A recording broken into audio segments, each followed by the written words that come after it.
আমি এই মুহূর্তে রয়েছি নাঙ্গলকোট উপজেলা সরকারি হাসপাতালে।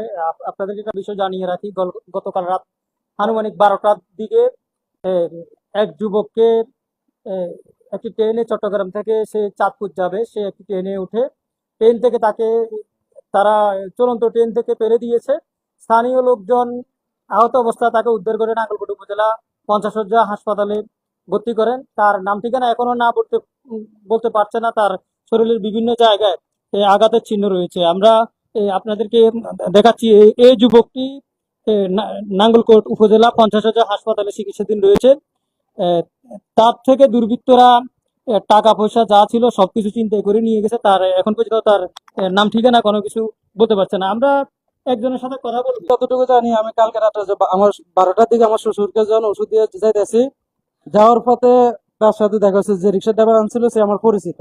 তো বলছিল, ভাই ভাই এই ঘটনা হাসামপুর থেকে আমরা মানে এই লোকটারে আহত অবস্থা নিয়ে এসে দেখছি যে আমি যখন বাড়িতে যাইতে আছি একটু চটফট করতেছে, আমি দেখা জঙ্গলের ভিতরে আসছিল।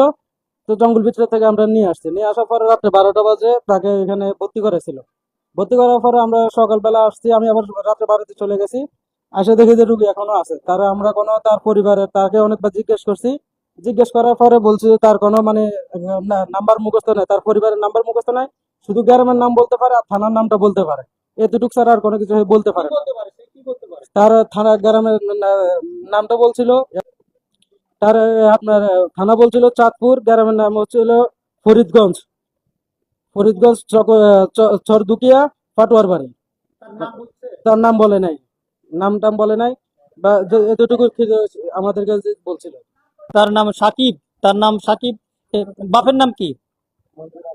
বাপের নাম মঞ্জুর আলম। সে নাঙ্গলকোট উপজেলা 50 শয্যা হাসপাতালে চিকিৎসাধীন রয়েছে। আসলে কি ঘটেছে তোমার সাথে একটু বলো তো।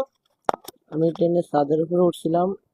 উঠছি আর মনে করেন না, এই যে আপনার হাসানপুর, না হ্যাঁ হাসানপুর, হাসানপুর আইসে আর আমার পকেটেতে হাতে আমাতে সব টাকা নিয়ে আমার পালিয়ে দিচ্ছে। কোন ট্রেনে উঠছিলে? এটা হলো ওই ঢাকা মেল। ঢাকা মেল। তো চলন্ত গাড়ি থেকে পালা দিছে? হ্যাঁ। আপনারা যেটা শুনতে পাচ্ছেন, সে ছাদে ছিল, ট্রেনের ছাদ থেকে তাকে চলন্ত গাড়ি থেকে ফেলে দেওয়া হয়েছে। করছে সে এখন সে নাঙ্গলকোট উপজেলা স্বাস্থ্য কমপ্লেক্সে চিকিৎসাধীন রয়েছেন। আমরা জানি যে বেশিরভাগই ট্রেনের ছাদে ওঠা কিন্তু আইনগত নিষিদ্ধ, কিন্তু ঝুঁকিপূর্ণ। একদিকে নিষিদ্ধ, অন্যদিকে ঝুঁকিপূর্ণ। আমরা আপনাদেরকে দেখাচ্ছি এই ছেলেটি